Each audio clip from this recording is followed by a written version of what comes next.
자, 뇌물죄 일반론입니다. 자, 서론을 보면 뇌물죄는 추상적 위헌범이고 미수가 없다. 미수가 없다는 거 기억해 두시고요. 보법은 잠시 이따 볼 것이고요. 자, 수뢰죄와 증례죄의 관계를 봅니다. 자, 이 판례 별표. 이 판례는 많이 보았을 겁니다. 총론에도 많이 나오는 판례이고요. 자, 뇌물공여죄와 수수죄는 필요적 공범관계다. 공범 검은색 동그라미 치시고 공범이라고 하는 것은 밑에 나와 있는 빨간색으로 행위의 공동을 말한다 이거예요. 이 행위라고 하는 것은 구성요건 해당성, 위법성, 책임 이 세 가지를 다 갖추어야 되느냐? 아니죠. 이 행위라고 하는 것은 위법 행위를 말하는 거잖아요. 그래서 위법 행위라고 하는 것은 구성요건 해당성, 위법성만 갖추면 됩니다. 책임이라고 하는 것은 행위자 개인을 보는 거죠. 그 사람이 책임 능력자인가 아닌가를 보는 것이기 때문에 행위에서 책임은 빠집니다. 그래서 구성요건 해당성, 위법성만 갖춰지면 행위 공동이 되는 거예요. 그래서 공범은 행위 공동만 있으면 공범이 만들어지는 거예요. 그렇기 때문에 옆에 보시면 전부 다 책임이 있을 필요는 없다. 왜요? 책임 능력은 달리할 수 있으니까. 여기까지가 총론에서 배우는 거고요. 자, 밑에 오로지 공무원을 함정에 빠뜨릴 의사로 직무와 관련됐다는 형식을 빌려서 공무원에게 금품을 공유하는 경우, 여기서 공유 동그라미 밑에 받아들이면 동그라미를 하나로 동그라미 쳐볼게요. 주는 행위지, 공유하는 행위가 있고 받아들이는 행위가 있잖아요. 행위가 공동되죠, 그렇죠? 그래서 행위 공동을 갖춰졌다는 겁니다. 그럼 뭐가 됩니까? 뇌물수수죄가 성립을 한다는 논리가 되죠. 다음, 자, 피고인들이 뇌물수수가 함정교사에 의하긴 하나 그랬는데 여기서 뇌물수수 동그라미 그리고 함정교사 밑줄 그으시고, 이 함정교사가 두 가지가 있어요. 형소법에서 여기서는 기회 제공형 함정수사이죠.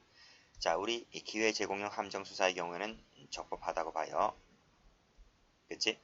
예, 물론 이제 범의 유발형 함정수사 같은 경우는 위법하다고 보지만 이 사건에서는 기회 제공형 함정수사였기 때문에 이것은 적법하다. 그래서 마지막에 이 뇌물공여자들의 함정교사라고 하는 사정은 책임을 면하게 하는 사유가 된다 안 된다? 되지 않는다. 그래서 받은 놈은 수수죄가 되고 주는 놈은 공여죄가 되는 거예요. 자, 뇌물이 뭘까를 보겠습니다. 자, 뇌물이 되려면 직무에 관한, 즉 직무 관련성이 있어야 되고요. 부정한 보수여야 되고요. 모든 이익이 전부 다 뇌물이 됩니다. 자, 그럼 하나씩 보겠습니다. 1번 직무 관련성. 자, 의인됐고 내용을 보시게 되면 이 직무라고 하는 것은 일반적 직무 권한을 말해요. 일반적 직무 권한이 있으면 되는 것이지 구체적으로 담당하고 있음을 요하지 않는다 라고 되어 있습니다. 과거나 장래 직무도 모방하다 했는데 일반적 직무 권한에 관련된 판례가 하나 나와 있습니다. 그것부터 먼저 볼게요. 쭉 내려오셔서 교통경찰관 사건에다가 별표를 쳐보세요. 별표 쳤나요? 자, 다음 페이지 한번 가볼게요. 자, 1번을 보시게 되면 자, 직무에는 마지막에 일반적 직무 권한 빨간색 일반적에다 동그라미 치시고, 일반적 직무 권한이라면 그 윗줄에 법령에 정하여진 직무, 그와 관련 있는 직무, 과거나 장래, 그 다음에 현실적으로 담당하지 않는 직무라 할지라도, 현실적으로 담당하고 있지 않는 직무라 할지라도 일반적 직무 권한이 있다면 이것도 뇌물죄에서 말하는 직무다. 그런 말이. 자, 무슨 얘기인지 올라가 봅니다. 원주경찰서 교통계 소속 경찰관 갑이었다. 이 경찰관 갑은 교통계 소속입니다. 교통경찰관인 거예요. 을에 도박장 개설 및 도박 범행을 묵인하는 편의를 봐주는 대가로 얼마를 받았다. 그래서 단속을 안 했다는 거예요. 자, 이 경찰관은 교통계 소속이잖아요. 근데 교통계 소속이기보다는 일단 이 경찰관 갑은 경찰관이라는 거예요. 경찰관이라고 하는 것은 자, 다음 밑에 각주 봅니다. 경찰관 직무집행법에 나와 있죠. 경찰관이라고 하면 범죄를 예방, 진압, 수사를 두고 있다. 자, 경찰관이라면 범죄를 예방하고 진압하고 수사해야 할 일반적 직무 권한을 갖고 있는 것이다. 교통계가 중요한 게 아니에요. 교통계가 중요하고 외사계가 중요한 게 아니에요. 경찰관이기 때문에 범인을 잡아야 되고 범죄를 예방해야 되고 수사해야 하는 권한을 갖고 있는 거예요. 무슨 말인지 알겠지? 그래서 마지막 줄 보시게 되면 교통계에 근무하고 있다 하더라도 도박범죄라는 수사에 관련된 구체적인 사무를 담당하고 있지 않다 할지라도 경찰관이라는 일반적 직무관을 갖고 있기 때문에 이것은 뭐다? 직무 관련성이 있다. 이렇게 보는 거예요. 그래서 경찰관에게는 수뢰죄를 인정한 거예요. 자, 됐고. 자, 다시 쭉 올라가서 앞페이지 한번 가보시게 되면, 자, 직무라고 하는 것은 일반적 직무 권한을 말한다. 구체적으로 담당하고 있을 필요까지는 요하지 않는다고 되어 있습니다. 그리고 직무라고 하는 것은 반드시 결정권을 가질 필요는 없고요. 보좌하거나 영향을 미칠 수 있을 정도이면 된다고 봤습니다. 됐죠? 자, 밑에 판례도 별표 쳐볼게요. 별표 쳐보면 역시 2번의 마지막 줄 보시면 빨간색으로 일반적 직무 권한이면 된다고 봤습니다. 그 윗줄에 검은색 보시게 되면 법령에 정하여진 직무, 그와 관련 있는 직무, 관례상 검은색 밑줄 그시고 사실상 밑줄 그시고 보좌 영향 밑줄 그시고 과거 밑줄 그시고 장래 밑줄 그시고 또는 현실적으로 담당하고 있든 담당하고 있지 않든 간에 싹 다 된다 이런 말이 됐죠? 자, 그 위에 올라갑니다. 자, 직무에 관한 청탁 밑줄 그시고 X 이거 필요 없어요. 부정한 행위 밑줄 그시고 X 이런 거 필요 없어요. 없고 그 밑에 특별한 의무행위 위반이나 청탁의 의무 등을 고려할 필요도 없어. 이것도 밑줄 쫙 그시고 여기까지 밑줄 그시고 이런 거 X 이건 필요 없어요. 그리고 금품 시기와 직무집행의 행위를 전후를까지도 필요가 없어요. 전이든 후든 간에 가릴 필요가 없다. 그 예가 뭐가 있어요? 단순수뢰죄 생각하시면 돼요. 단순수뢰죄 129조에 해당하는 단순수뢰죄는 청탁이 요건이 아니고요. 부정한 행위도 요건이 아닌 거예요. 무슨 말인지 알겠지? 사전 사후 아니잖아요. 그렇죠? 그냥 단순 수뢰죄는 직무 관련성만 있고 돈을 받으면 수뢰죄는 성립한다 하는 취지로 이해하시면 이 판례는 이해하기가 쉽습니다. 자, 됐고. 자, 그 다음 페이지 한번 가볼게요. 자, 두 번째 직무에 관하여라고 되어 있네요. 자, 방금 읽었지? 직무 그 자체, 직무 밀접 관련, 그와 관련하여 사실상 처리하고 있는 것까지 포함한다고 위에서 봤습니다. 자, 이런 것은 객관적으로 판단한다. 그리고 그 돈을 받게 되면 일반 사람으로부터 공정성 자체를 의심받게 되는 거 있잖아요. 이것들도 뇌물죄를 판단하는 데 있어서 하나의 잣대가 된다 이런 말입니다. 자, 밑에 판례 앞에서 봤죠. 과거든 장래든 상관없다 했어요. 그래서 뇌물죄가 성립할 수 있지만 일단 끊고 자, 그 이익을 수사할 당시 장래에 담당할 직무에 관한 사항이 그 이익과 관련된 것임을 확인할 수 없을 정도로 확인할 수가 없대요. 직무에 관련된 것이라고 확인할 수가 없을 정도로 단순히 파란색으로 막연하다 세모, 추상적이다 세모, 그리고 장차 그 수수한 이익과 관련 지을 만한 구체적인 행사할지 자체를 알 수가 없다면, 알 수 없다 세모, 이랬다면 그때는 직무 관련성을 인정해 줄 수가 없다. 직무 관련성을 인정할 수가 없다. 이렇게 판례가 보았습니다. 됐고, 자, 이 판례 중요하죠. 마지막 판례 보시면 사회 일반 사람으로부터 공정성을 의심받게 된다. 동그라미. 이것도 뇌물죄를 판단하는 데 있어서 잣대가 된다. 잘 나옵니다. 자, 그러면 직무 관련성 인정했던 판례 볼게요. 자, 빨간 펜 들어보시고, 자, 비행 묵인 취지 동그라미 치시고, 그 다음에 노력의 대가 동그라미 치시고, 전부 다 직무 관련성 인정됐습니다. 전부 다 주체는 공무원들이에요.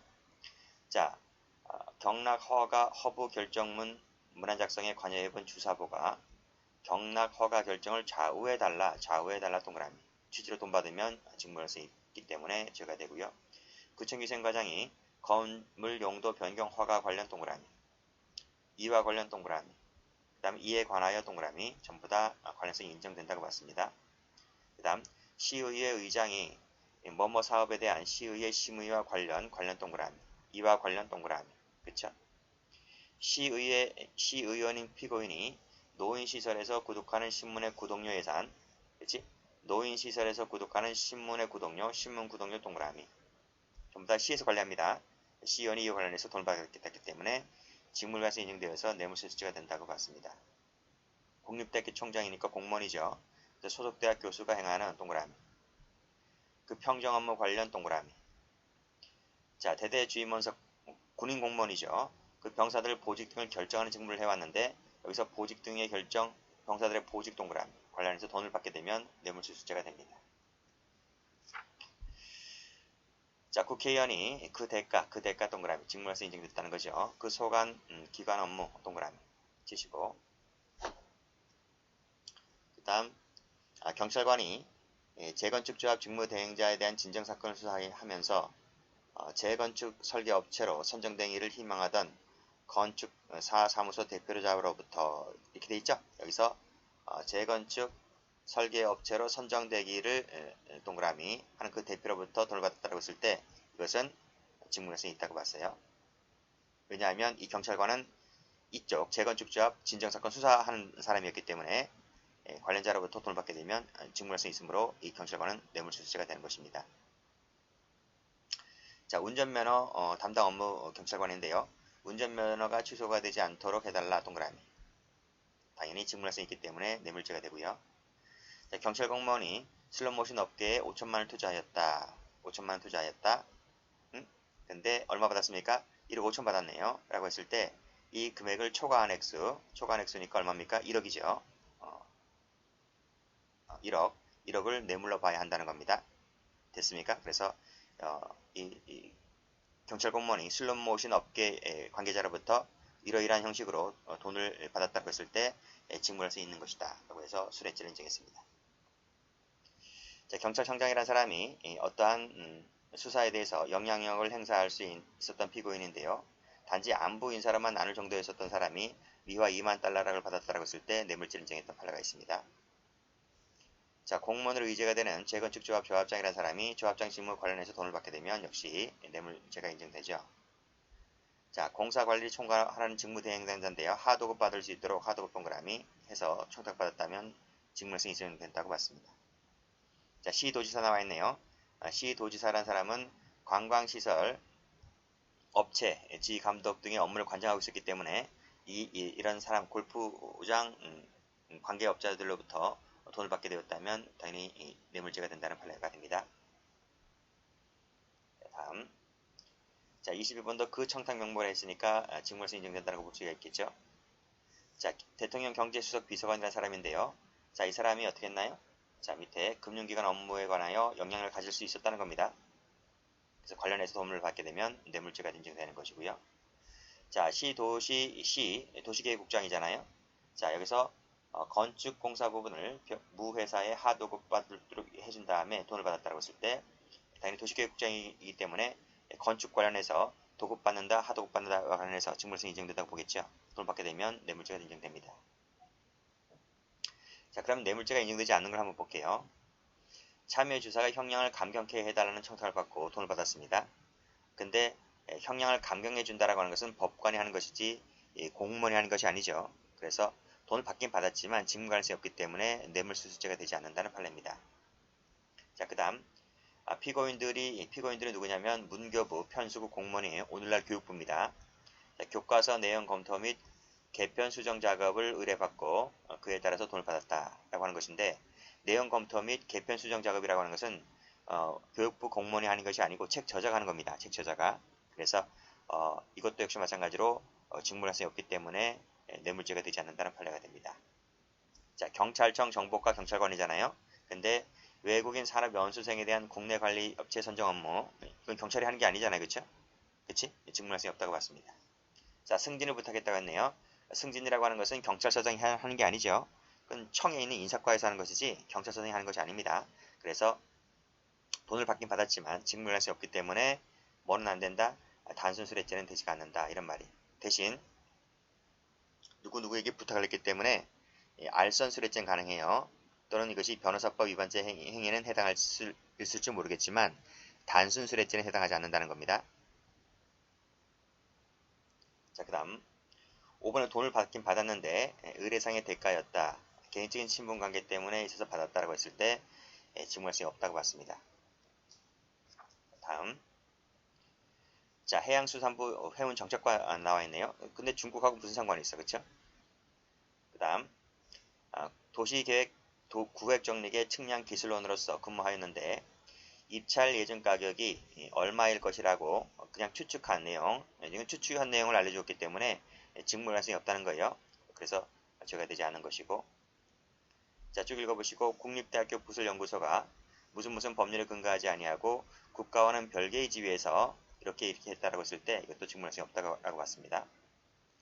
서울대학교 의과대학 교수잖아요. 근데 구치소로 왕진을 나갔다라고 했을 때 뭐 구치소에 뭐 교육하라는 거, 강의하러 가는 건 아니잖아요. 그치? 그러니까 이 의사라고 하는 것은 두 가지 신분을 갖고 있는 거예요. 대학교 교수이자 또는 병원 의사의 이중적 지위를 갖고 있는 사람인데 이 의사가 구치소로 왕진을 나가는 것은 강의하러 가는 것이 아니고 치료 목적으로 간 것이기 때문에 따라서 마지막 줄을 보시게 되면 직무 관련성이 없으므로 직무와 밀접한 관련이 없으므로 뇌물수수죄가 되지를 않는다 이렇게 봤습니다. 됐고, 자 그럼 두 번째 부정한 대가를 볼게요. 부정한 보수는 대가 관계가 있어야 된다. 그 대가는 여기 특정적, 포괄적, 불문한다는 거예요. 됐습니까? 불문한다까지 미치보시고, 자 밑에 판에 나와 있죠. 특별한 청탁이 있으면 요하지 않는다 그랬습니다. 그 예가 단순 수레죄 생각하시면 된다 그랬어요. 그냥 빨간색으로 직무에 관하여 이 관계만 있으면 뇌물죄는 인정되는 것이다. 그치? 옆에 개개의 직무행위와 대가적 관계가 있을 필요가 없고, 검은색이네요. 검은색으로 이렇게 하시고, 그 다음에 특정된 것일 필요까지도 없다. 즉 뭐다?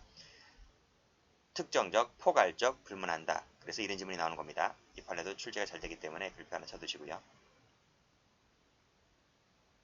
자, 그 다음도 출제가 잘 됩니다. 1번에다가 별표 쳐보시고요. 역시 빨간색으로 전체적 대가관계이면 됩니다. 빨간색입니다. 그 밑에도 전체적 포괄적이면 됩니다. 됐어요? 자, 다시 한번 올라가 볼게요. 전체적 대가관계가 있으면 되는 것이지 청탁이 있든 없든 개개 직무행위와 대가관계 있을 필요가 있든 없든 또 그 행위가 특정된 것일 필요가 있든 없든 상관이 없다. 됐죠? 그리고 밑에 2번도 국회의원이 의정활동과 전체적 포괄적으로 대가관계에 있는 돈을 받았다면 그 금원수수가 어느 직무행위와 대가관계에 있는지를 특정할 수 있든 없든 상관없이 직무활성이 인정되는 것이다 라고 봤습니다. 그래서 국회의원이라든지 이런 정치인들 같은 경우나 뭐 그 이상급 되는 사람들 같은 경우는 직무활성을 상당히 폭넓게 인정한다 이렇게 보시면 돼요. 3번을 읽어보시고 4번 갑니다. 4번도 출제가 잘 되죠? 별표 칩니다. 자, 앞에서 많이 보았던 것인데요. 자, 돈을 받았습니다. 근데 돈을 받은 것이 직무행위의 대가의 성질도 있고요. 직무 외의 이 행위의 대가의 성질도 있어요. 근데 양자가 불가분적으로 결합되어 있을 때는 빨간색으로 전부 다 뭐가 된다? 빨간색입니다. 전부가 대가성이 인정된다고 봤어요. 자, 밑에 2번입니다. 정치자금, 선거자금 명목으로 돈을 받았는데 이 정치자금, 선거자금이 대가로서의 성질을 띠고 있다면 이것도 뭐가 된다? 뇌물이다. 이런 말이에요. 그런데 옆에 그 돈 중에는 순수한 정치자금의 일부가 포함되어 있다 할지라도 이거를 제외한 나머지가 뇌물이 되는 것이 아니라 이 전체가 뭐가 된다? 뇌물이다. 이런 말이에요. 됐죠? 그 일반에서 그랬잖아. 직무행위 성질과 직무의 성질이 있는데 양자가 불가분적 결합되어 있을 때는 전부가 뇌물이다. 그런 취지로 2번을 이해하시면 됩니다. 자, 밑에도 마찬가지죠? 똑같죠? 빨간색 전부 동그라미 치시고. 자, 그 다음 밑에 정치자금의 기부행위 나왔네요. 자, 나왔는데 자, 이 정치자금 기부행위가 어떻대요? 유리한 행위를 기대한다든지 그에 대한 사례로서 이루어졌다면 그래서 이것이 공무원 직무행위에 대한 대가로서의 실질을 가진다면 이 정치자금 기부행위도 뭐가 된다? 뇌물이 된다. 이런 말이 됐죠? 순수한 의미도 좋긴 좋은데 항상 대가성이 인정되면 100% 그건 뇌물이다. 이렇게 보시면 됩니다. 자, 부정한 보수여야 됩니다. 자, 밑에 보시게 되면 금품을 수수한 장소가 공개된 것이든 아니든 간에 돈을 받아서 어디다 썼습니까? 돈을 받게 되면 그 자체가 뭐가 돼요? 기수가 되는 거예요. 기수가. 그 후에 그 돈을 가지고 식대를 썼던, 홍보비를 썼던, 회식비를 썼던, 휴가비를 썼던, 행정비용이 썼던 상관없어요. 무슨 말인지 알겠죠? 전부 다 뇌물이다 이 말이에요. 자, 밑에 사교적 의뢰를 할지라도 그렇죠? 사교적 의뢰에 약소한 돈이 액수가 크지 않아요. 그냥 인사치료를 받은 돈이라 할지라도 그것이 대가로서의 성질을 띠게 된다면 이것도 뇌물이다 이런 말이에요. 자, 밑에 나오죠? 밑에 판에도 별표 한번 쳐보세요. 여기도 보시게 되면 역시 사교제 의뢰란 말 나오지? 그치? 작은 돈이라 할지라도 직무 관련 사에서 받게 되면 이것도 뇌물이다. 그리고 이번은 총론 죄수론 할 때 배우는 것인데 단일하고도 계속된 범위가 있다. 일정 기간 반복하 행해지고 있다. 피법도 동일하다. 그랬다면 포괄일제가 되는 거. 그쵸? 어느 하나의 요건을 못 갖추게 되면 경합범이 돼버려요. 근데 이 세 가지 요건을 다 갖춰졌기 때문에 포괄일제가 된다. 이렇게 보시면 됩니다. 자, 그 다음. 자, 국외 송출을 허가 업무를 담당하던 사람이었는데 국외 송출을 부탁받고 그러니까 직무갈 수 있다는 거죠. 7만원 동그라미. 의 주식이 뭐냐면 술과 음식을 말해요. 7만원짜리 밥 한 끼 얻어 먹은 거예요. 이것도 뭐다? 대가성 인정되는 것이기 때문에 사교적 의뢰로 받았다 할지라도 접촉받았다 할지라도 이것도 뇌물이다고 봤습니다. 자, 밑에 조속한 설립 인가를 위해서 담당 공무원에게 2차례 걸쳐서 식사를 제공했잖아요. 식사 동그라미 이것도 뇌물이다. 이거 받아먹으면 안 돼요. 지금 같은 경우는 뭐 다 김영란법 위반이 되지만 김영란법 위반이 중요한 게 아니고 형법상 자체에서도 이런 것 자체가 형법상의 뇌물로 걸린다 이런 말이에요.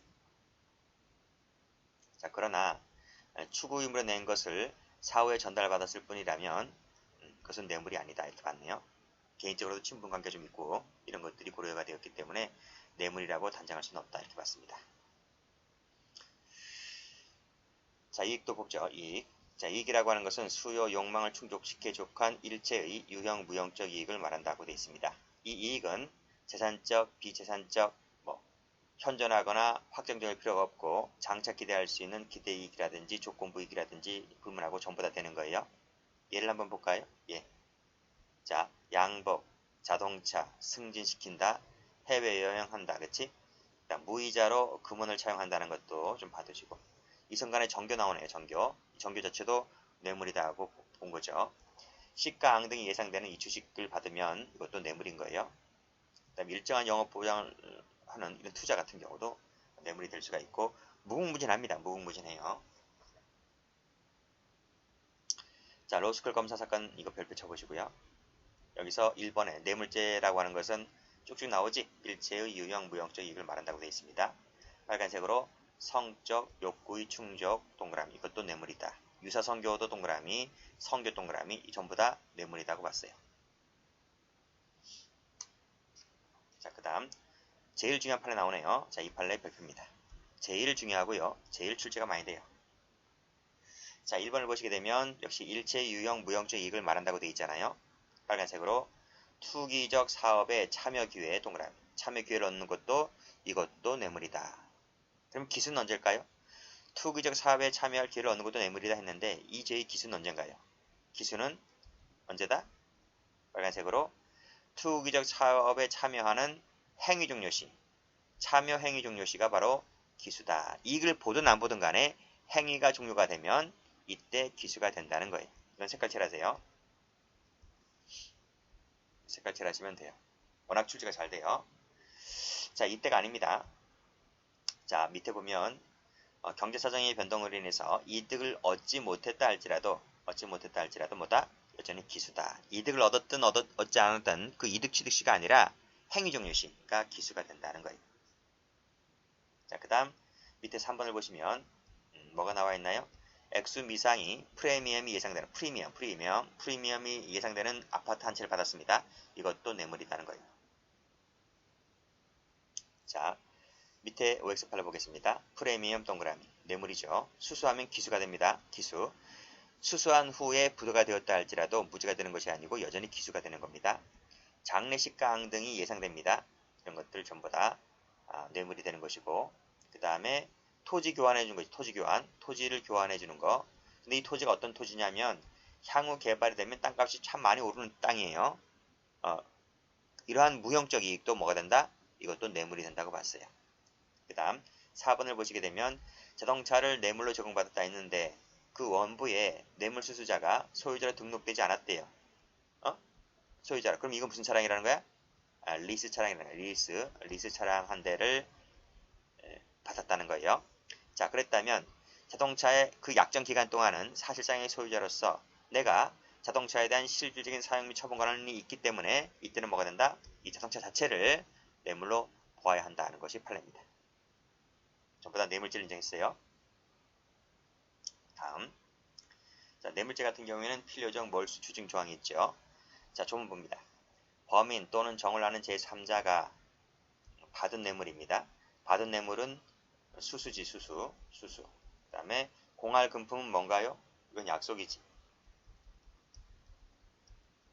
근데 뇌물죄는 행위 태양이 세 가지인데 수수, 요구, 약속. 근데 필요적 몰수 추징 조항에는 요구라는 게 있어요, 없어요? 수수하고 약속만 있잖아요. 조문 자체에. 요구라는 것이 없죠. 그치? 그래서 쭉 내려오시면 여기 대상을 보세요.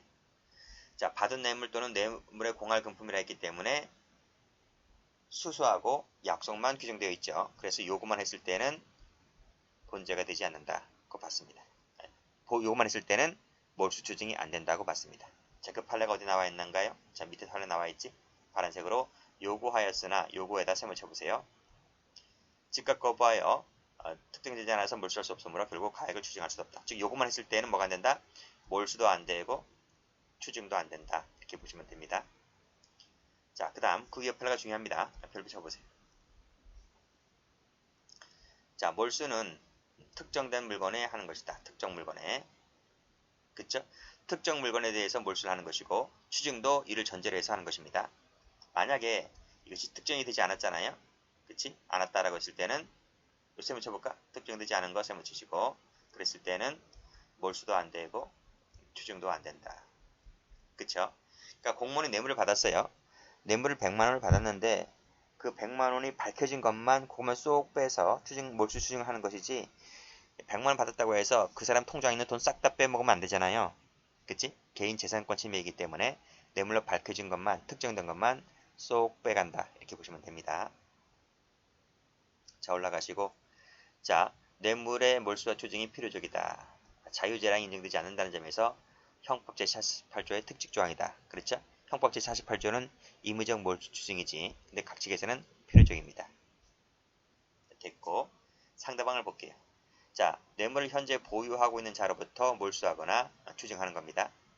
그 다음 소비나 예금을 했다라고 했을 때는 그치? 그건 소비 일종이잖아요. 그때는 수뢰자에게 추징하는 거고요. 그 다음 세 번째는 받은 취지에 따라서 공무원이 뇌물을 받았다라고 했을 때는 이를 제외한 나머지 것만을 몰수 추징한다. 하나씩 다 보겠습니다. 다음 페이지. 자, 병역문제 알선 대가 사건 일단 별표 쳐보세요. 자, 판례 들어가기 전에 일단 좀 메모 좀 하고 판례 가겠습니다. 제가 총론 교재 때 똑같은 사례를 들고 설명할 테니까 여러분도 같이 따라 적으세요. 자, A가 있어요. 그리고 공무원이 있어요. A라는 업자가 공무원에게 1억을 뇌물로 줘요. 뇌물을 주면서 하는 말이 있어요. 어떤 말을 하는가 하면 자, 1번 A가 공무원에게 1억을 주면서 너 이거 다 먹어. 너 다 먹어라. 이렇게 1억 이거 너 다 먹어라. 이렇게 줬어요. 근데 이 공무원은 말단이에요. 말단. 하급직 공무원입니다. 그래서 내가 혼자 다 먹으면 나중에 뒷일이 발생할 것 같아요. 그래서 이 공무원이 상관에게 1천만원을 다시 뇌물로 먹여요. 입막음을 하는 거예요. 자, 근데 이 1천만원은 이 업자가 자, A를 업자로 적을게요. 이 업자가 나에게 돈을 줄 때 너 다 먹어라 했지. 이 1억 중에서 1,000만원 떼서 상관 줘라 이렇게 한 바가 없어요. 그냥 니 다 먹어라 했지. 그런데 A는 뒷일 때문에 1천만원을 줬다 했잖아. 그쵸? 이 1천만원은 어떤 돈이에요? 1천만원은 내가 독자적 판단하에 이 담당 공무원 독자적 판단하에 상관에게 뇌물로 갖다 바친 거예요. 이것은 제가 뭐라 그랬어? 이것은 소비의 일종이다. 이렇게 보는 거예요. 자, 그러면 이제 적발됐어요. 자, 적발됐다고 했을 때 이때 담당 공무원에게 얼마를 몰수 또는 추징을 해야 되나요? 일단 이 담당 공무원이 받은 돈이 얼마예요? 1억을 받았잖아요. 업자가 니 1억 다 먹으라 했잖아요. 그치? 그래서 이 9천, 그럼 1천만 원 주고 9천만 원 남았잖아요. 9천에다가 이 1천만 원은 내가 소비 일종으로 준 거니까 내가 내 멋대로 독자적 판단해 준 것을 소비 일종으로 보았잖아요. 소비한 것을 보니까 이것도 1천만 원도 뭐다? 뇌물액수에 포함시킨다 이런 말이에요. 이해됐죠? 그래서 9천이 남아있다면 9천은 몰수하는 거고 1천은 소비했으니까 추징하는 거죠. 그렇죠? 총 내가 몰수나 추징당하는 액수가 얼마다? 1억이다 이런 말. 그러면 상관도 적발됐잖아요. 상관은 중요하지 않은데 여기서는 상관이 얼마 먹었습니까? 1천만 원 먹었죠. 그래서 1천만 원에 대해서 몰수하거나 추징한다 이런 말이에요. 중요한 것은 이 공무원이 얼마다? 1억이다 이런 말이에요. 두 번째 사안입니다. 업자가 공무원에게 줄 때 너 다 먹어라 이렇게 준 게 아니에요. 자, 이 공무원은 수고했으니까 너 9천 먹어라. 근데 상관에게도 입막음 해야 되니까 상관에게는 1천만 원을 전달하라. 이런 취지로 줬어요. 1억을 줄 때 몫을 정해준 거야. 너 9천 먹고 상관 1천 먹고 이렇게 정해줬다는 겁니다. 그래서 이 공무원은 A가 전달한 그 취지대로 그대로 이 취지대로 상관에게 준 거예요. 자, 그러면 이 부분은 뭐지? 이 부분은 독자적 판단하에 준 것이 아니지, 그치? 위의 것은 독자적 판단해 준 것이고요. 자, 그랬을 때 이제 적발됐습니다. 이때 담당 공무원은 뇌물로 받은 액수가 얼마인가요? 9천이지. 9천을 처음부터 업자가 나한테 정해줬으니까. 그래서 업자는 9천만 원만 토해내면 되는 거예요. 그래서 액수는 9천만 원이 남아있다면 몰수, 없다면 추징당하는 거죠. 그리고 이 공무원은, 상관은 중요하지 않은데 상관은 얼마? 똑같이 1천만 원이 되는 거지. 제가 하고 싶은 말이 뭐예요? 제가 하고 싶은 말은 받은 취지에 따라서 야, 너 9천 먹고 저 상관 1천만 원 갖다 줘라. 이렇게 받은 취지대로 했다면 나는 9천만 원만 토해내면 되는 거예요. 그치? 그러나 너 다 먹어라. 이렇게 했는데 공무원이 독자적 판단하에 1천을 전달한 것은 이것도 뇌물액수에 포함시킨다. 그치? 1억에 포함시킨다. 그래서 1억 전체에 대해서 몰수하거나 추징하면 되는 거예요. 이해되시겠죠? 자, 갑니다. 자, 밑에 판례 보면 공무원의 직무에 속한 사항의 알선에 관하여 금품을 받고, 자, 밑에 받은 취지란 말 나오지? 자, 받은 취지란 말은 1번, 이 그림에서 1번이에요, 2번이? 받은 취지라고 하는 것은 2번이지. 업자가 나한테 줄 때 너 얼마 먹고 너 얼마 먹어라 이런 식으로. 그랬다고 하면 나는 9천만 먹으라 했으니까 9천만 원만 토해내면 된다 했죠? 그래서 마지막 줄 보시게 되면 나머지 것만을 내가 전달한 걸 빼고 나머지 것만을 몰수당하거나 추징당하면 된다 이런 말이에요. 이게 2번 그림이고요. 자, 그러나 2번이네요. 그와 같이 사용한 것이 아니라, 자, 독자적 판단하에 경비로 사용한 것이라면 그게 1번 그림이지. 1번 그림. 1번 그림이라면 이 금액도 소비 일종으로 보는 것이기 때문에 그 금액 역시 범인에게 포함시킨다. 범인으로부터 그 금액을 포함시켜서 몰수하거나 추징하는 것이다. 이렇게 보시면 돼요. 됐죠? 됐습니다. 그러면 사실관계 한번 볼까요? 헌병수사관 갑은 병역 면제 알선 대가로 5천만 원을 받았어요. 5천만 원 받았어요. 자, 그중 1천만 원은 을에게 제공하고 1,500은 병에게 제공했어요. 전부 다 병역 면제 대가로 준 거죠. 나머지는 자기가 먹었어요. 이때 갑으로부터 추징해야 할 금액은 얼마인가요?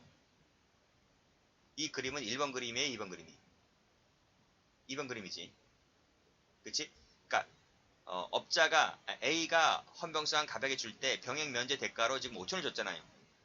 그리고 그 뒤에 혼자는 안 되고 그 뒤에 을과 병에게 이런 것들이 있다는 것을 전제하에 5천을 준 거예요.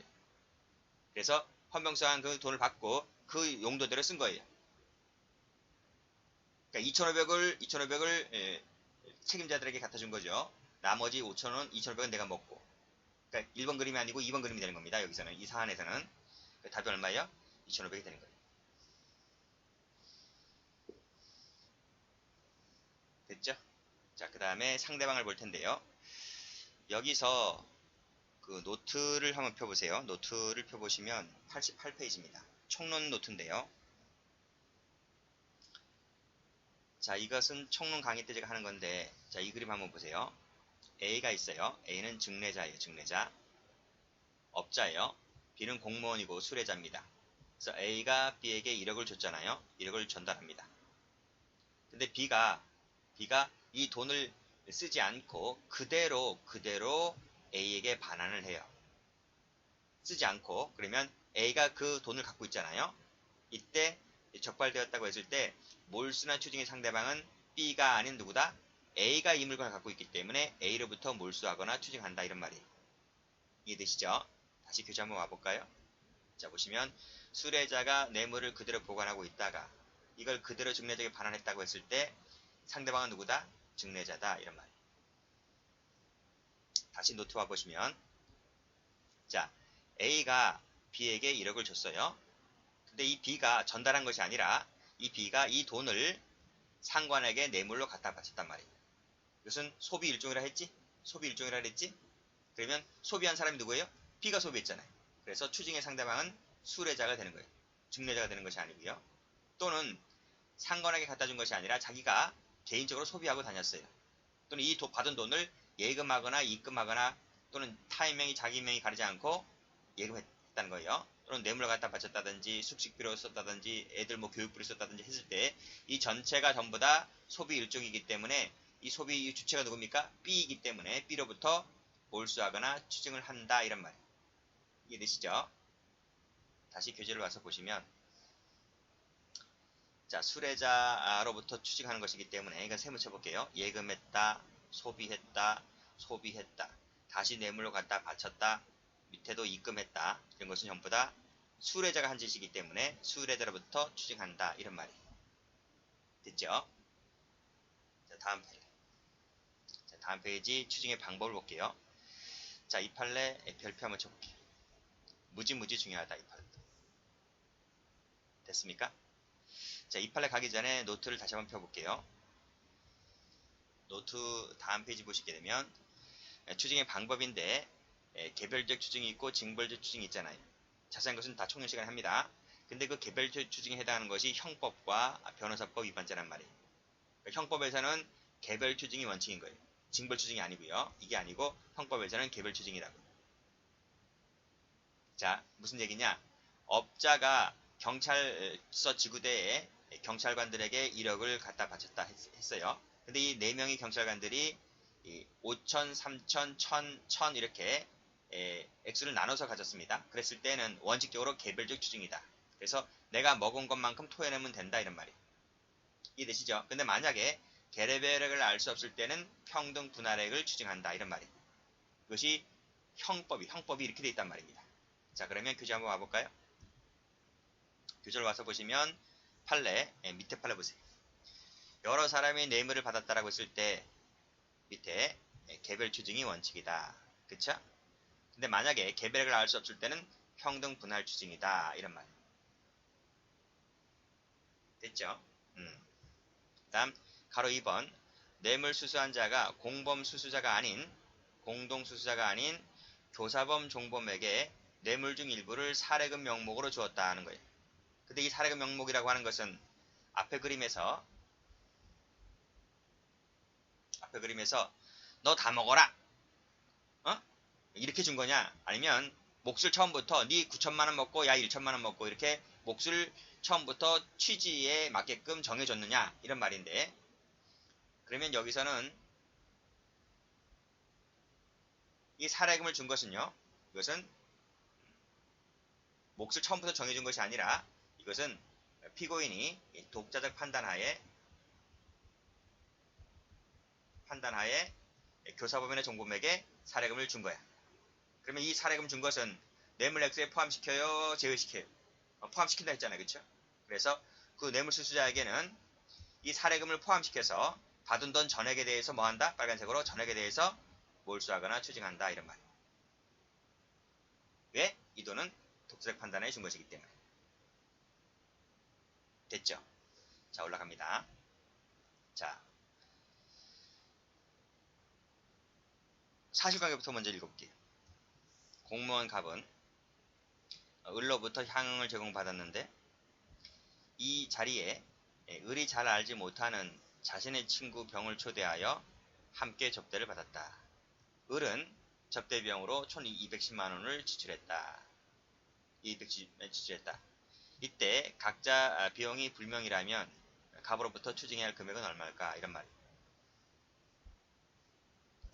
여기서 뭐라 그랬어요?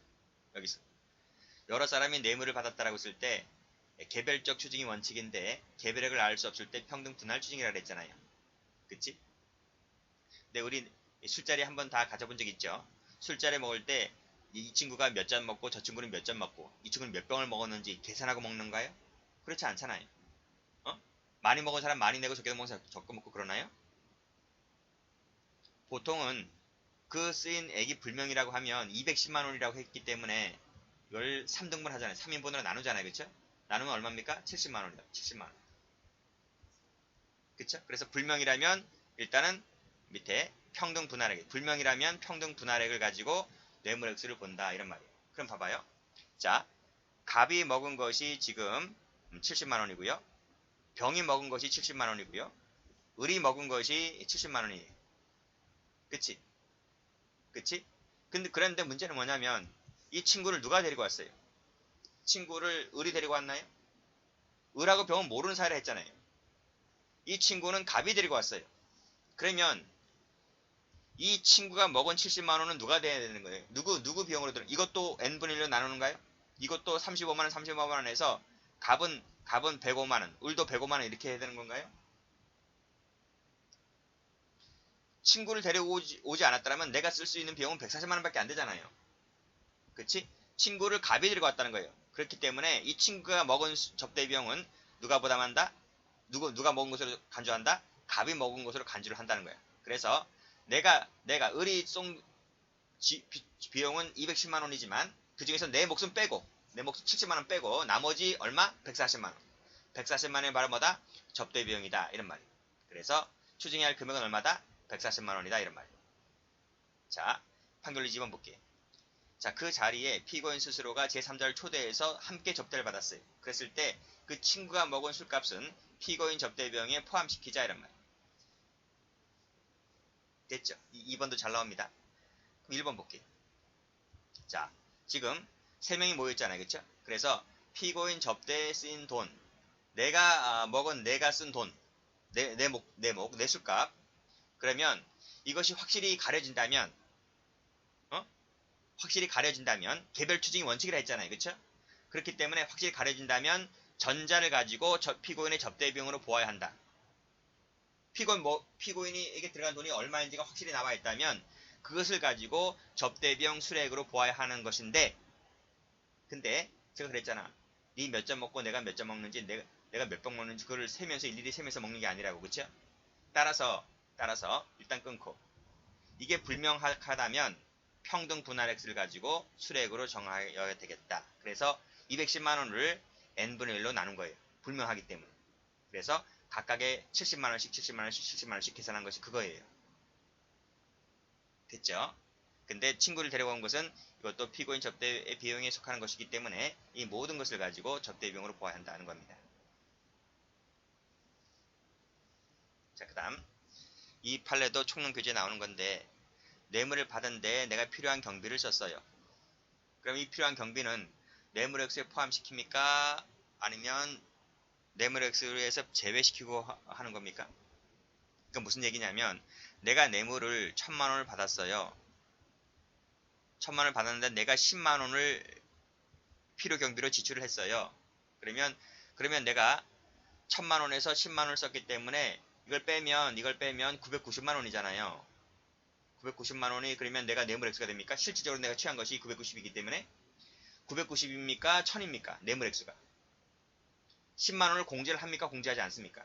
공제하지 않는 거지. 그치? 공제하는 것이 아니다. 이거. 공제하지 않고 내가 취득한 것 자체가 1000만원이기 때문에 이 1000만원을 뭐로 봐야 한다? 뇌물 액수로 보아서 이것을 몰수하거나 추징한다 이런 말이에요. 됐죠? 공제한다고 하면 틀려요. 내가 설령 이 돈이 필요 경비가 아니고 수고비로 받은 부분이거나 또는 뇌물을 받기 위해서 형식적으로 체결된 용역계약에 따른 비용이거나 하더라도 이것은 공제한다 안 한다? 부수적 비용이라 했기 때문에 이것은 공제를 안 한다는 거예요. 공제한다고 하면 틀려요. 자, 기준 시기 총론계제 다 나오는 겁니다. 몰수할 수 없을 때 추징하는데 추징한 그 가격은 재판 선고 시 가격이다. 범행 시 가격이 아니고 재판 선고 시 가격입니다. 자, 다음 판례도 중요하죠. 이 판례 별표 쳐보시고요. 자, 공무원이 직무에 관해서 금전을 무이자로 받았어요. 이자 없이 받았어요. 자, 이자 없이 받았다고 해서 걸렸습니다. 적발됐습니다. 그러면 그리고 나서 원금은 돌려줬어요. 원금은 돌려줬다. 그럼 이 사람이 받은 뇌물은 뭐지? 원금은 돌려줬다 했는데 그 이자 부분이 이자 부분. 그래서 금융이익 상당액에다 미칠 것이고 이게 바로 뭐다? 이퀄 법정이자다. 이 법정이자가 바로 뇌물이다. 이런 말이에요. 자, 그럼 공소시효는 언제부터 시작됩니까? 돈을 무이자로 빌렸을 때부터 공소시효는 그때부터 계산하는 거예요. 됐죠? 자, 이제 형법은 끝났고 특가법 봅니다. 자, 다음은 특가법 조항입니다. 자, 제2조 나와 있는데요. 뇌물죄의 가중처벌이라고 되어 있습니다. 1번, 2번, 3번을 묶어보세요. 자, 일단 3번을 보면 3천만원 이상일 때는 특가법이 적용되죠. 그럼 3천이 안 되면요. 3천만원 이상부터 특가법이 적용되기 때문에 3천만원이 안 되면 그건 일반 형법이 적용되는 거예요. 그치? 근데 5천 이상 받으면 7년이에요. 3천 받으면 5년이고요. 5천하고 3천은 큰 차이예요. 왜냐하면 이 3천은 5년이기 때문에 이건 집행유예로 나올 수가 있어요. 그러나 5천은 7년이기 때문에 집행유예로 못 나와요. 이거를 장량감경해버리면 3년 6개월이고 이건 장량감경하면 2년 6개월이잖아요. 그쵸? 그래서 액수가 큰 차이인 거예요. 1억 이상 받아버리면 무기 또는 10년 이상의 징역이에요. 형이 엄청나게 세요. 자, 근데 자, 맨 밑에 판례 별표 한번 쳐보세요. 공무원이 공동하여 뇌물을 받았어요. 자, 무슨 얘기냐? 갑이라는 업자가 있다. 근데 공무원 A, B, C, D에게 1억을 뇌물로 줬어요. 뇌물로 줬어요. 이 4명에게 1억을 뇌물을 주고 던져주고 갔어요. 그런데 이 경찰관 4명이 A, B, C, D가 1억의 뇌물을 2,500만원씩 이렇게 2,500만원씩 나눠 가졌어요. 평등 분할하게 나눠 가졌어요. 적발됐어요. 적발됐어요. 그러면 A, B, C, D가 각각 취한 금액이 2,500, 2,500, 2,500, 2,500이잖아요. 그러면 일반 형법이 적용돼요? 특가법이 적용돼요? 여기 위에서 그랬잖아요. 여기서 3천 이상을 받으면 특가법이 적용된다 했잖아요. 그런데 A, B, C, D 각각은 2,500밖에 안 된다 했잖아요. 그럼 특가법 적용 안 되겠네요. 일반 형법 적용되겠네요. 판례가 뭐라 합니까? 판례는 빨간색으로 공범자 전원 동그라미 액수를 합한 금액이다 이런 말이에요. 그러니까 내가 실제로 취득한 금액이 아니고요. 내가 분배받기로 한 금액이 아니고요. 내가 2,500 이 돈이 아니고요. 얼마다? 1억을 받았다 했잖아요. 그렇죠? 합한 금액이 1억이기 때문에 그러면 1호, 2호, 3호 중에서 1호가 되는 거예요. 형량이 무기 또는 10년 이상이에요. 감경해준다고 하더라도 5년이에요. 5년. 실형 살아야 돼요. 이거 받지 마세요. 인생 한순간에 송두리째 망가지는 거예요. 그리고 이 항을 보면 수뢰액은 2배 이상 5배 이하의 벌금형이 나와 있고, 자, 그 다음 알선수재죄를 보면요. 비공무원이라 할지라도 공무원의 직무에 속한 사항의 알선에 관하여 금품이나 이득을 무슨 약속한 자 이랬잖아요. 그치? 이 자가 있는데 이것이 형법하고 틀려요. 우리 형법에서는 공무원에 한정되거든요. 근데 이 3조 같은 경우에는 주체에 제한을 두지 않는다. 즉 일반인도 알선수재죄의 주체가 될 수 있다는 거예요. 자, 그러면서 공무원에 한정되지가 않는다. 근데 형법에서는요. CF 형법에서는 이게 공무원에 한정되는 거예요. 한정된다. 뒤 나올 겁니다. 자, 됐고. 그 다음에 4절 보면 뇌물죄 적용 대상의 확대가 나옵니다. 그래서 공무원이 아니라 할지라도 뭐 1번, 2번, 3번 등의 요건을 갖췄을 때는 형법상의 뇌물죄 조항을 적용한다. 의제 조항이 나와요. 의제 조항. 이것은 뒤에 한번 또 나올 겁니다. 여기까지 하겠습니다.